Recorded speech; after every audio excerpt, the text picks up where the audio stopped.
Good evening, everybody, and welcome to another edition of Kitchen Art with Nick Augustino and his daughter Sherry Augustino, owners of the East Side Restaurant. Hi, guys. Thanks for being here. Well, tiki tiki, Hi, Sherry. Hello. What are we making today? Today we're going to do East Side's German sauerkraut with wurst. Okay, so my first question to you is, we're really going to show people at home how to make your famous sauerkraut? A little bit. Little bit. Okay, so that means that we're going to not get all the ingredients. But if you want the full Monty, of course, visit the restaurant. Otherwise, you can make this at home, but is it very hard to make? No, very easy. Okay. What do we start with? Okay, first we're going to take a little bit of baking fat. We're going to put it in a nice saucepan. Put the bacon fat in the saucepan and just fry that up. Now, I thought that was ham. When I was standing here before the show started, because it's light pink, so it's just the fat of the bacon. Just the fat. We do casinos, and we take the meat of the bacon and use it on top of our casinos, and then we use the fat for our sauerkraut. Okay. So we use our bacon when we get it in is for two different things. Okay. One, we like to trim the fat off for our sauerkraut, and two, use the bacon for our casino. So like the Clams Casino, you mean? The Clams Casino. All right, and we're going to talk about wurst too, because there's many different types of wurst. Yes. Okay. Wonderful. We have the bratwurst there. That's veal, and actually we do what we call an 80-20. 80% veal, 20% pork. And the reason we do put pork in there, it gives it a little better flavor than just the straight veal. Just adds a little more kick to it. Not so much as the money saving compared to veal, the pork, just for the flavor that it will add to the veal. And that goes. Our next one is a knockwurst, and that's an all beef knockwurst. And they're smoked. We are dealing with hickory on the smoking of the knockwurst, and that seems to be an excellent item as far as the sausage. And the next one's like a kielbasa. All right. Well, when we'll go into that a little bit more detail when we bring them over. And now, your cabbage, are you shredding this? Yep, this would be shredded first, then we would boil it for about an hour and a half with some vinegar, salt, and pepper with some water. And we can see that. Let me get that in. Okay, so that's already boiled for about an hour and a half. All We're right. going to add that to our fat after it browns. Now, Nick, you know, when we look at recipes as Sherry's preparing here, and Sherry, just interrupt us if you need be. Okay.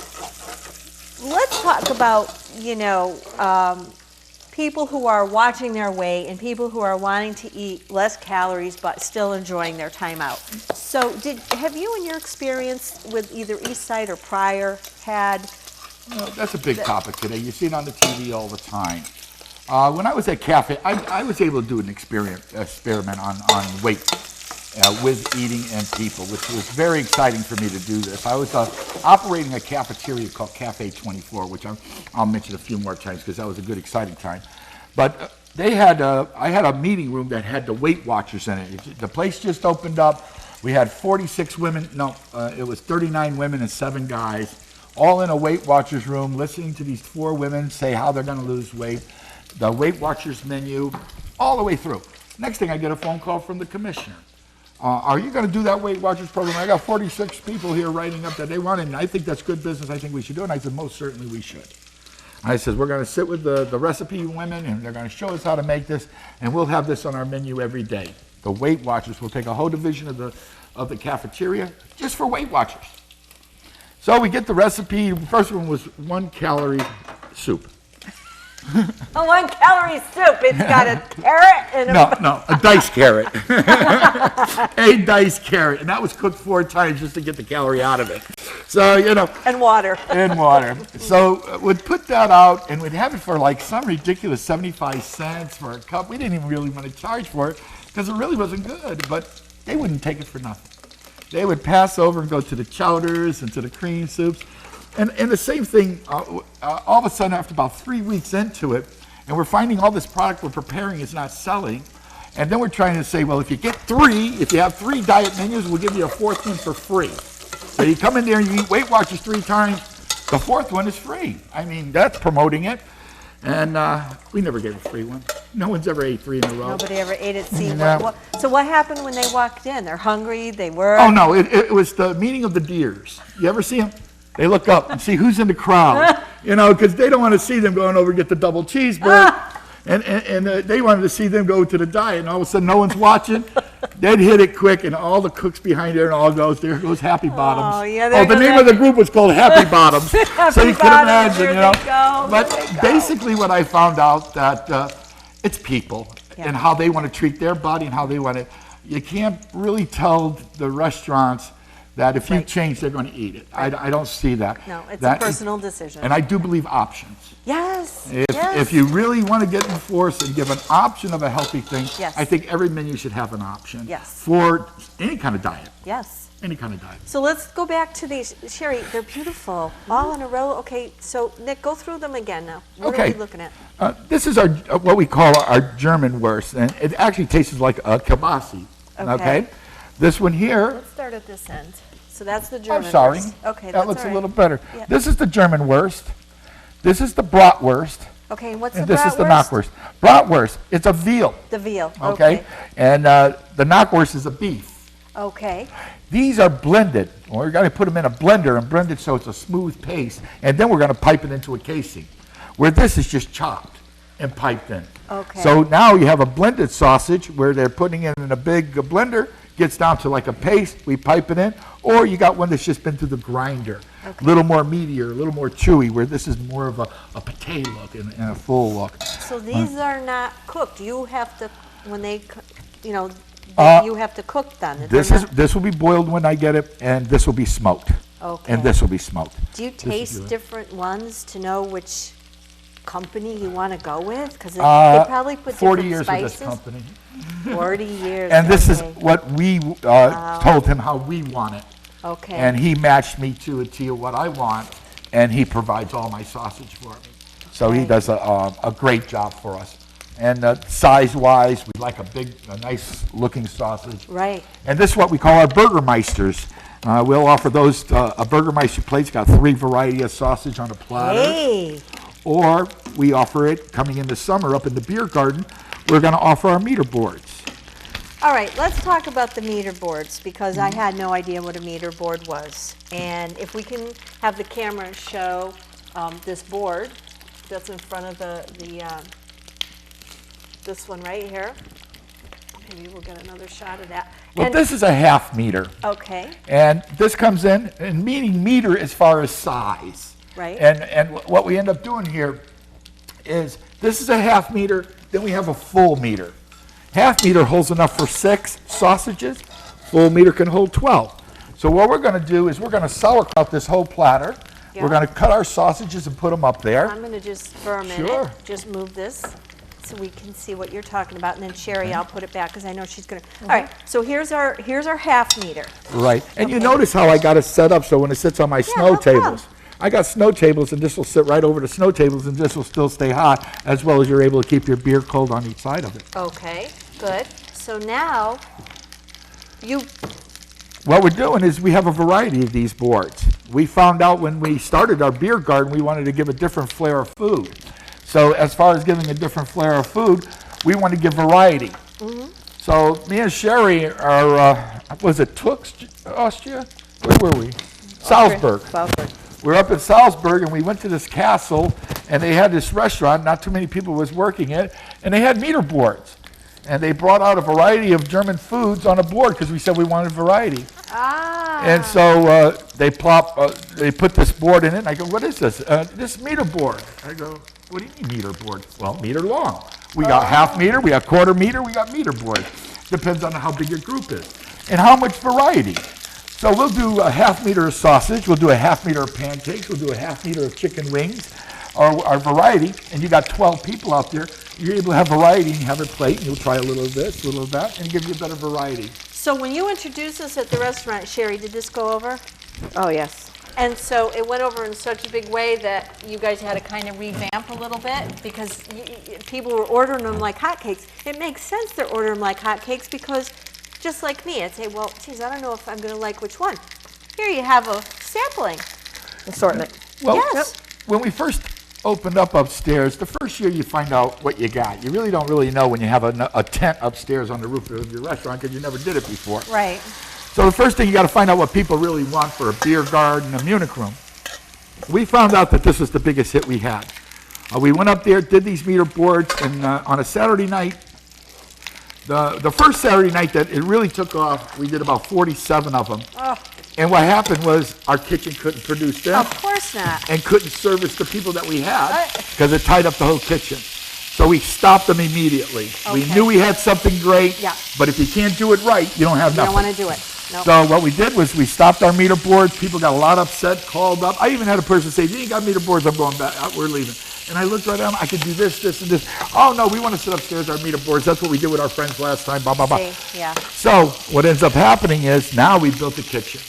And it's the Bavarian kitchen that can produce meter boards. Okay. And without interfering With the other regular business. Right. So now you're going to be able to get a variety, what we call our chalkboard meter menu. Awesome. Today's going to be chalkboard meter menu is going to have hocks.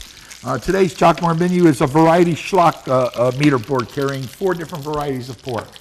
Or it's a pot roast meter board, or anything that we want to call it. But it's more for variety and friends to sit around. Right, and then you can get that flavor, that the different flavor. Now, Sherry, I'm not going to let her see. She's only going to put in certain ingredients, but we have to know what she's putting in today. So, to that bacon fat or pork fat, you added. The sauerkraut that was Okay. here that has the salt, pepper, and vinegar already in it. Okay, because again, you soaked it in this. You soaked it Yes. in that. Yep. Okay. Yep. For how long? We did it the night before, probably overnight, and then we boil it for about an hour and a half. Okay. And strain that brine off. Right. That brine goes right down the sink. There's nothing you're going to do with that. And now, all of a sudden, it's got enough sour mix that when we add our lard or our bacon fat, it comes out to the flavor that we want. Okay. And then now you don't even have to salt and pepper it because you made sure you had that in the brine that you made. Ah, nice. Tell you, if you have a good sauerkraut, it sits well with the digestive system, the whole thing. Sometimes you have a bad sauerkraut, then it, you say, people, oh, I don't want the sauerkraut. But Sometimes you got to make sure you please 80%. Some sauerkraut recipes are good for maybe 30% because they got so many wild things in it. We were like sliced apples. We like this, we like that.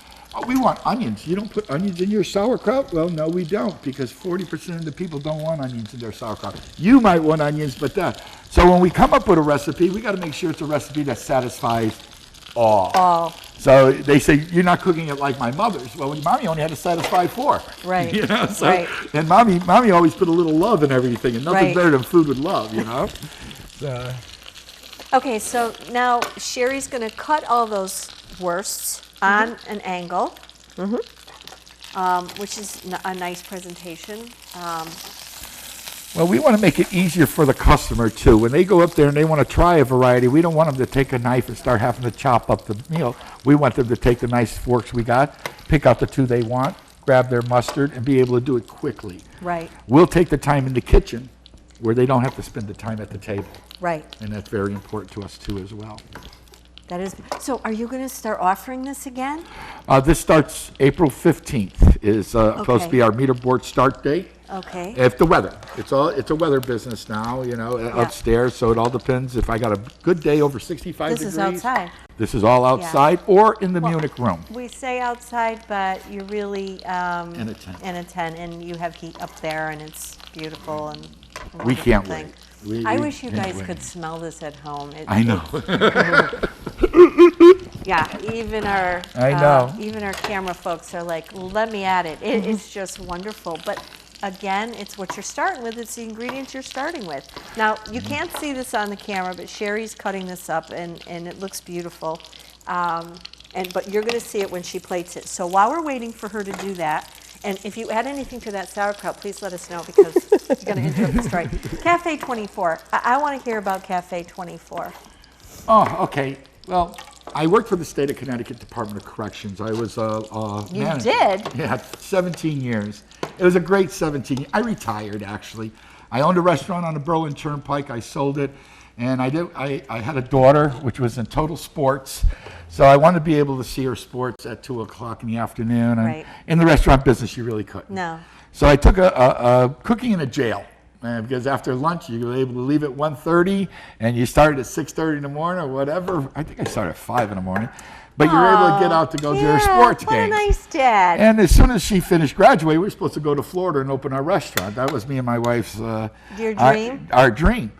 But all of a sudden, I went to work for the state, and I enjoyed it, cooking for inmates. And then all of a sudden, they promoted me fast. I became a manager in 3 years, and I did a good job for them. I did a lot of extra things, and that's what got me. That's what I liked about the career was there. I had to do. I was chairman of everything. I like to get involved with everything.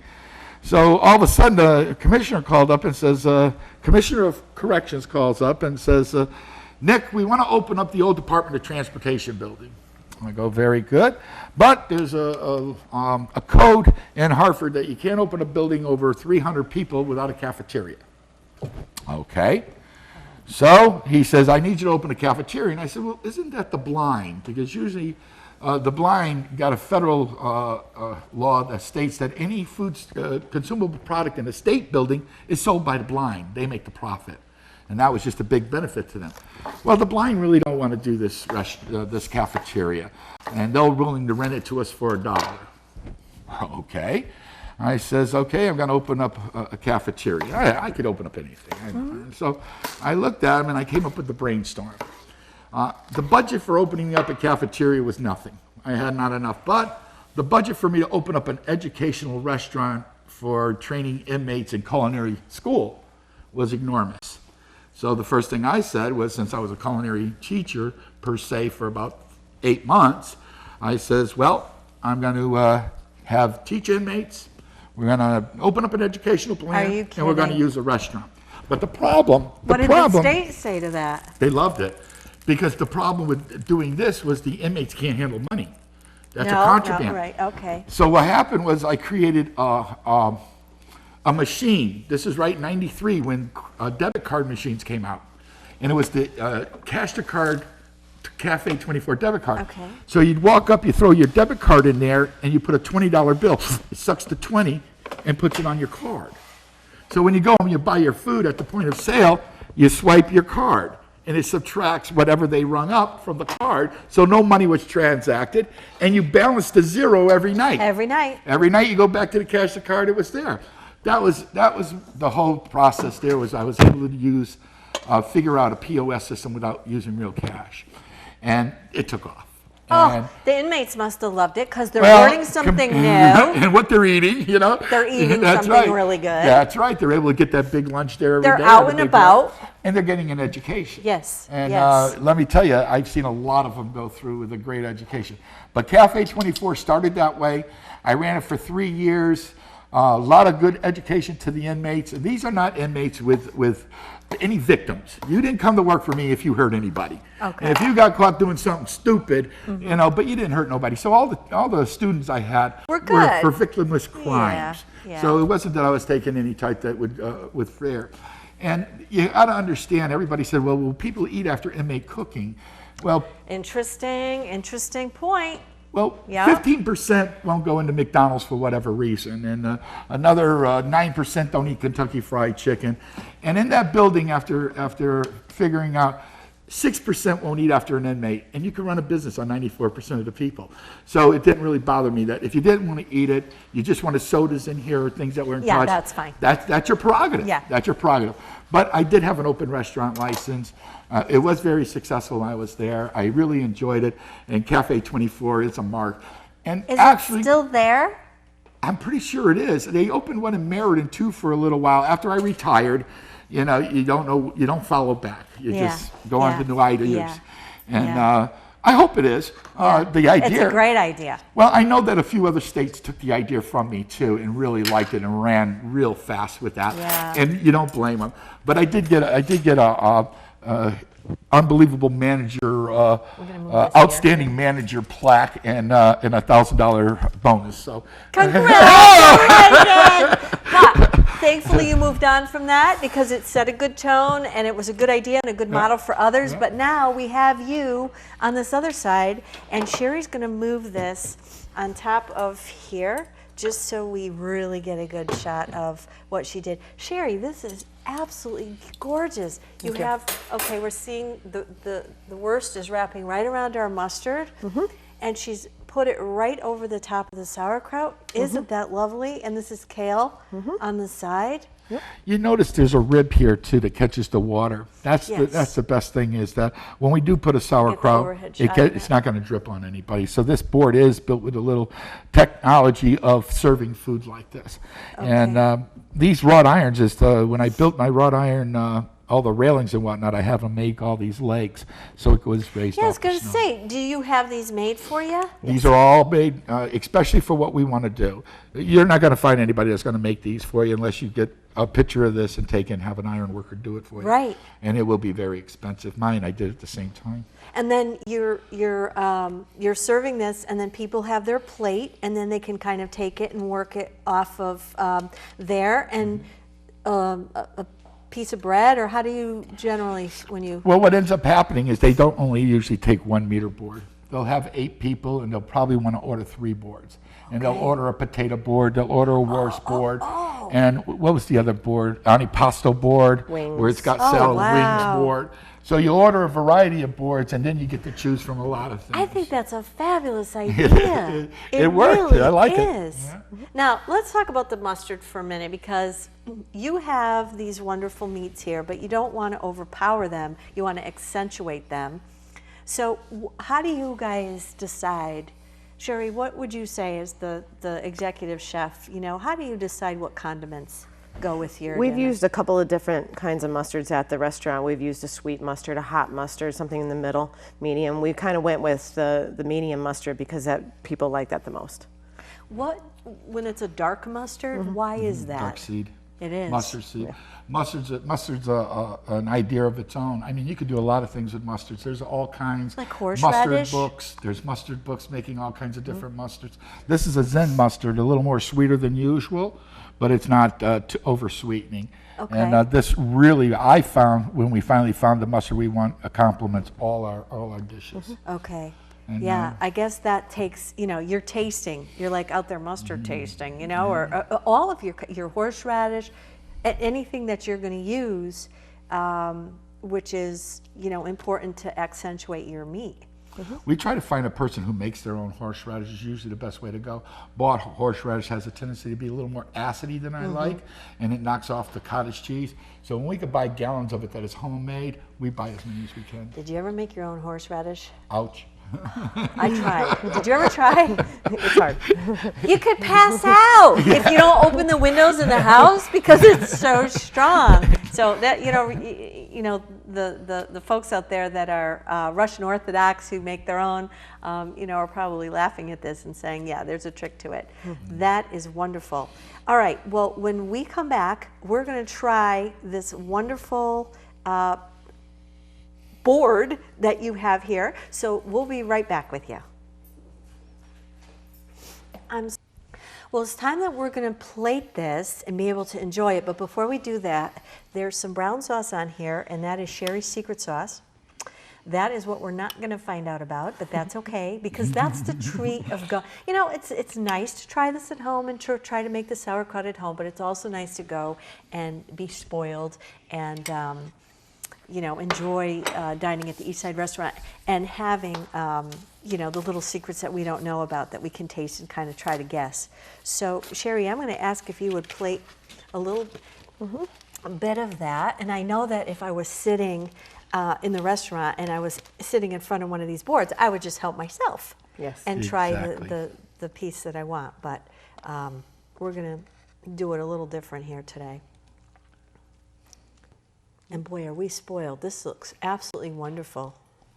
Do a little piece of now, is this one of the big sellers at the restaurant, the worst? Because you can't just go out and get this. No, you can't. And yes, it is. Thank you. I got to say, we're about 250 pounds a week? Yeah. Oh my gosh. Yeah, all three of them. And it depends on time. Sometimes one will go faster than the other. But it's a balancing act. And there's no preservative, so you got to use it when you get it. I was going to ask, is this ever frozen? No. No. It's a 3-day delivery. We get it on 3 days. It's always right up to Friday night. We'll get our last delivery. And then Tuesday morning, we open up with another delivery. All right, let's give this a... I'm going with you. Let's give this a try. The sauerkraut first.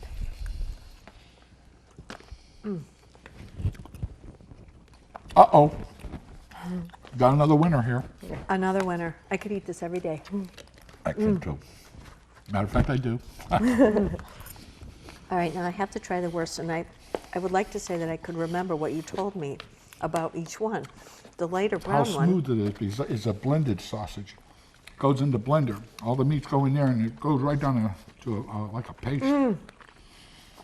This particular one, it is just like a paste. You can't tell the difference. A when lot you're of eating bratwurst, they don't blend. They serve the whole meat with chunks in it and whatnot.